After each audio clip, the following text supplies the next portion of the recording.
বিভিন্ন বিষয়ে মামলা করতে যিনি প্রচন্ড উৎসাহী, রাজ্য সরকারের বিভিন্ন রিক্রুটমেন্ট যেইগুলো রাজ্য সরকার করতে চলেছে সেই সমস্ত রিক্রুটমেন্টগুলোকে কেস করে আটকে দেওয়ার যার জুড়ি মেলা ভার, সিপিএম এর রাজ্যসভার সাংসদ হলেও যিনি সিপিএম এর থেকে বিজেপির কাছে বেশি প্রিয়, সেই বিকাশ রঞ্জন ভট্টাচার্য সিপিএম এর কাছে গুরুত্বহীন।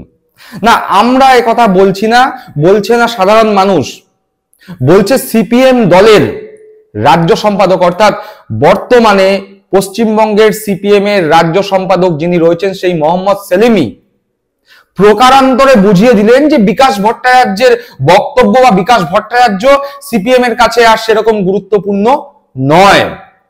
কেন কথা বলছি, তার কি প্রেক্ষিত, সেই নিয়েই আজকের এপিসোড। আপনাদের কাছে অনুরোধ, পুরো এপিসোডটি দেখবেন এবং যারা এই চ্যানেল প্রথমবারের জন্য দেখছেন তাদের কাছে অনুরোধ চ্যানেলটি সাবস্ক্রাইব করে পাশে থাকা বেল বাটনটি প্রেস করে দেবেন। চলুন সরাসরি আজকের বিষয়ে ঢোকা যাক। ইতিমধ্যেই আপনারা জানেন বিকাশ রঞ্জন ভট্টাচার্য সিপিএম এর রাজ্যসভার সাংসদ এবং পশ্চিমবঙ্গ প্রদেশ কংগ্রেসের সভাপতি শুভঙ্কর সরকারের মধ্যে বাকযুদ্ধ চলছে। কেন, কি কারণে বাকযুদ্ধ চলছে? সিপিএম আর কংগ্রেস তো একসঙ্গে জোটবদ্ধভাবে পশ্চিমবঙ্গে লড়াই করে, তাহলে কিসের জন্য তাদের মধ্যে এই বাকযুদ্ধ? ঘটনাচক্রে বিকাশ রঞ্জন ভট্টাচার্য একটি মন্তব্য করেছেন এবং সেই মন্তব্যে তিনি বলেছেন যে কংগ্রেসের মধ্যে আরএসএস এর লোকজন প্রচুর পরিমাণে রয়েছে। এমনকি তিনি ভারতবর্ষের প্রাক্তন প্রধানমন্ত্রী তথা কংগ্রেস নেত্রী ইন্দিরা গান্ধীর সমালোচনা করেছেন ইন্দিরা গান্ধীর এমার্জেন্সির সময়কালের। তিনি রীতিমতো কংগ্রেসকে কটাক্ষ করেছেন। শুধু তাই নয়, তিনি বলেছেন সাইবাড়ির ঘটনা, সেই ঘটনা নিয়ে নাকি বামপন্থীদের ডানপন্থীরা মেলাইন করেছে, ভুলভাবে নাকি ব্যাখ্যা করা হয়েছিল সাইবাড়ির ঘটনার এবং তার ফলে নাকি বামপন্থীদের বিনা কারণে কুৎসা করা হয়েছে। যাকে বিকাশ রঞ্জন ভট্টাচার্য তো এই ধরনের বক্তব্য রেখেছেন, রাখার ফলে কি হয়েছে, তিনি কংগ্রেসের সমালোচনা করেছেন। এর ফলে পশ্চিমবঙ্গ প্রদেশ কংগ্রেসের সভাপতি শুভঙ্কর সরকারও চুপ থাকেননি। তিনি বলেছেন বিকাশ রঞ্জন ভট্টাচার্য যখন মনে করছেন কংগ্রেসের মধ্যে আরএসএস এর লোকজন রয়েছে, তাহলে কেন তিনি কংগ্রেসদের বিধায়কের ভোটে জয়ী হয়ে রাজ্যসভার সংসদ পদে এখনো রয়েছেন, তিনি কেন সাংসদ পদ থেকে ইস্তফা দিচ্ছেন না? প্রশ্ন তো উঠছেই। সত্যি তো বিকাশ রঞ্জন ভট্টাচার্য কংগ্রেস বিধায়কদের ভোটেই তো নির্বাচিত হয়ে পশ্চিমবঙ্গ থেকে রাজ্যসভার সাংসদ হিসাবে মনোনীত হয়েছেন, নির্বাচিত হয়েছেন, রাজ্যসভায় গেছেন এবং পশ্চিমবঙ্গের একমাত্র সিপিএম সাংসদ হয়ে রাজ্যসভায় জলজল করছেন। তাহলে কেন বিকাশ রঞ্জন ভট্টাচার্য যেই থালায় খাচ্ছেন সেই থালায় ফুটো করছেন? প্রশ্ন ওটা স্বাভাবিক। এই বক্তব্যের পরে বিকাশ রঞ্জন ভট্টাচার্য তেড়ে ফুটে উঠেছেন এবং বলেছেন যে কংগ্রেস কি চাইছে, কংগ্রেস চাইছে কি তাহলে সিপিএম কে সরিয়ে সেই জায়গায় তৃণমূল কংগ্রেসকে রাজ্যসভার সাংসদ পদটি পাইয়ে দিতে? কংগ্রেস কি প্রকারান্তরে বিজেপিকে সাহায্য করতে চাইছে? তাহলে ভাবুন বিকাশ রঞ্জন ভট্টাচার্য কতটা বেঈমান যে যাদের সহযোগিতায়, যাদের সাহায্যে তিনি নিজের দলের প্রতিনিধি হয়ে রাজ্যসভার সাংসদ নির্বাচিত হলেন, সেই দলেরই কুৎসা করছেন। এই বিষয়ে সিপিএম নেতৃত্ব সিঁদুরে মেঘ দেখছে। তারা বিলক্ষণ জানে যে তারা পশ্চিমবঙ্গে ক্ষমতায় আসতে পারবে না, সুতরাং তাদের নিজেদের দমে রাজ্যসভায় যাওয়া প্রায় অসম্ভব, প্রায় বলা ভুল, যার কোনো রকম সম্ভাবনাই নেই। এবার কংগ্রেস যদি ভবিষ্যতে বেঁকে বসে, কংগ্রেস যদি সিপিএম কে আর সাহায্য না করে, কোনো মতে 6% ভোট তারা জোগাড় করেছে, কংগ্রেসের সঙ্গে জোট না হলে সেই 6% ভোটও যদি কমে যায়, সেক্ষেত্রে কি হবে? সিপিএম নেতৃত্ব সেই কারণে বেশ চিন্তিত এবং তাদের কাছে এই মুহূর্তে বিকাশ রঞ্জন ভট্টাচার্যের কোনো গুরুত্ব নেই। তার কারণ বিভিন্ন ইস্যুতে দেখা গেছে বিকাশ রঞ্জন ভট্টাচার্য বিজেপির সুরেই কথা বলছে, শুভেন্দু অধিকারীর সুরেই কথা বলছে। শুধু তাই নয়, বিজেপির বিভিন্ন নেতা নেত্রীর হয়ে বিকাশ রঞ্জন ভট্টাচার্য কেস লড়েছে, অতীতে 2019 সালে মুকুল রায়ের হয়েও কেস লড়েছে। সুতরাং বিজেপির সঙ্গে যে বিকাশ রঞ্জন ভট্টাচার্যের একটি সখ্যতা রয়েছে তা সকলেই জানে। সিপিএম নিজের মুখ বাঁচাতে বিকাশ রঞ্জন ভট্টাচার্যের সঙ্গে একটি স্বাভাবিক দূরত্ব বজায় রাখার চেষ্টা করছে, যদিও সেটি লোক দেখানো কিনা আমরা জানি না। হতেও পারে সেটি লোক দেখানো, আবার হতেও পারে সত্যিকারেরই দূরত্ব তারা মেনটেন করছে।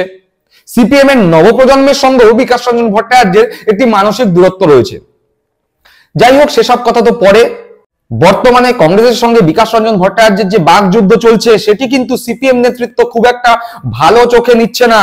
তারা কিন্তু ঠাড়ে ঠোড়ে বিকাশ রঞ্জন ভট্টাচার্যকে বুঝিয়ে দেওয়ার চেষ্টা করছে যে বিকাশ বাবু আপনি যাই বলুন না কেন, আপনার কথার গুরুত্ব বা আপনার গুরুত্ব এই মুহূর্তে সিপিএম এর রাজ্য নেতৃত্ব সেরকম ভাবে দিচ্ছে না, আপনি সিপিএম এর কাছে বর্তমানে গুরুত্বহীন।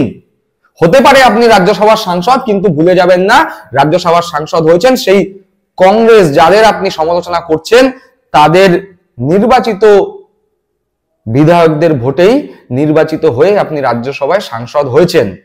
এই প্রসঙ্গে সাংবাদিকরা যখন পশ্চিমবঙ্গের সিপিএম এর রাজ্য সম্পাদক মোহাম্মদ সেলিমকে প্রশ্ন করেন, মোহাম্মদ সেলিম কি বলেছেন সেটি একটি সংবাদপত্রে প্রকাশিত হয়েছে, স্ক্রিনে রইল সেই অংশটি, আমি একবার পড়ে শোনাচ্ছি, আপনারা দেখুন এবং শুনুন। আনন্দবাজার পত্রিকায় বেরিয়েছে, বিকাশের বাকযুদ্ধে উৎসাহী নয় সিপিএম।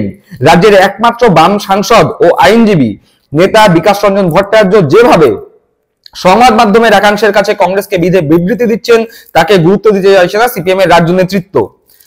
সিপিএম এর রাজ্য নেতৃত্ব সম্পাদক মোহাম্মদ সেলিমের বক্তব্য, এখন সাধারণ মানুষের স্বার্থে আন্দোলন সংগ্রাম ধারালো করবার সময়। সিপিএম দল হিসাবে পার্টি কংগ্রেসের প্রক্রিয়ার মধ্যে আছে, কংগ্রেস নিয়ে কিছু বলার সময় এখন নয়, আন্দোলন এবং সংগঠন নিয়ে চর্চার মধ্যে রয়েছে দল। বিষয়টি নিয়ে বিবৃতির লড়াই চালানোয় তারা উৎসাহী নয় বলেও বুঝিয়ে দিয়েছেন মোহাম্মদ সেলিম। অর্থাৎ মোহাম্মদ সেলিম বর্তমানে যিনি সিপিএম এর রাজ্য সম্পাদক, তিনি কিন্তু সরাসরি পরিষ্কার এবং স্পষ্টভাবে বিকাশ রঞ্জন ভট্টাচার্যের কাছে বার্তা পাঠিয়েছেন যে আপনি যেই ধরনের বক্তব্য বলছেন দলের বক্তব্য কিন্তু সেটি নয়, আপনি ব্যক্তিগতভাবে যেই বক্তব্য বলছেন আপনি বলতে পারেন, কিন্তু দল এই বক্তব্যকে এন্ডোর্স করে না। অর্থাৎ বিকাশ রঞ্জন ভট্টাচার্য কিন্তু সিপিএম এর মধ্যেই কোণঠাসা। এই বিকাশ রঞ্জন ভট্টাচার্য রাজ্য সরকারের বিভিন্ন বিষয়ে কেস করে করে করে করে বিভিন্ন চাকরির যেই প্রক্রিয়াগুলো সেই প্রক্রিয়াগুলোকে স্তব্ধ করে রেখেছেন। বেকার সমস্যা নিয়ে কথা বলতে গেলে সিপিএম এর বুক কাঁপে, তার কারণ তারা জানে যে বিকাশ রঞ্জন ভট্টাচার্য বর্তমানে যে বেকারত্ব পশ্চিমবঙ্গে রয়েছে তার মূল কারণ বিকাশ রঞ্জন ভট্টাচার্য। বিভিন্ন চাকরির পরীক্ষাগুলো বিকাশ রঞ্জন ভট্টাচার্য কেস করে আটকে দিয়েছেন। অনেকে বিকাশ রঞ্জন ভট্টাচার্যের পাল্লায় পড়ে কেস করেছিলেন, তারাও এখন বুঝতে পারছেন যে তারা আসলে বিকাশ রঞ্জন ভট্টাচার্যের পাতা ফাঁদে পা দিয়েছেন। একাধারে তো চাকরির যে সুযোগ সেই সুযোগ আটকেছে, তার উপর তাদের পকেট থেকে প্রচুর পরিমাণে টাকা বেরোচ্ছে এবং পকেট ভারী হচ্ছে বিকাশ রঞ্জন ভট্টাচার্যের। আর এই বিকাশ রঞ্জন ভট্টাচার্যের সঙ্গে বিজেপির নেতা নেত্রীদের তলায় তলায় বেশ সদ্ভাব। বিকাশ রঞ্জন ভট্টাচার্য সিপিএম এ কোণঠাসা হলেও বিজেপি নেতা নেত্রীদের কাছে কিন্তু এই মুহূর্তে বেশ প্রিয় পাত্র। তার কারণ তারা যেভাবে কথা বলছে বিকাশ রঞ্জন ভট্টাচার্য ঠিক সেই লাইনেই কথা বলতে পছন্দ করছেন। এবার আপনারা বলুন দর্শক বন্ধুরা, আপনাদের কাছে সরাসরি প্রশ্ন, বিকাশ রঞ্জন ভট্টাচার্য যে সিপিএম এ গুরুত্বহীন হয়েছে সেটি কি বিকাশ রঞ্জন ভট্টাচার্য অনুধাবন করতে পারছে, নাকি বিকাশ রঞ্জন ভট্টাচার্য এ বিষয়ে বিলক্ষণ জানেন যে সিপিএম এ তিনি গুরুত্বহীন এবং তিনি চাইছেন সিপিএম যাতে তাকে বহিষ্কার করে এবং ভবিষ্যতে যাতে তার বিজেপিতে যোগদানের পথ প্রশস্ত হয়? প্রশ্ন রইল আপনাদের কাছে। আপনাদের মূল্যবান মতামত কমেন্ট বক্সে সরাসরি কমেন্ট করে জানাবেন। ভালো থাকবেন, সুস্থ থাকবেন, জয় হিন্দ, বন্দে মাতরম।